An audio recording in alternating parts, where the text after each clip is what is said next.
Hi and welcome to WordPress.com.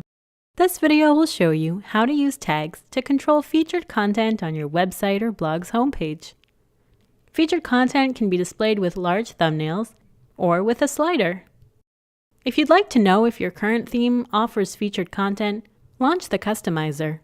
If you see the option, then you're all set. To find out how your particular theme displays featured content, click on the theme name at the top of the showcase and read the theme documentation. To get started, click on the Featured Content section in the Customizer. Here, you'll be able to set what tag you'll use to label your featured content. Save your changes.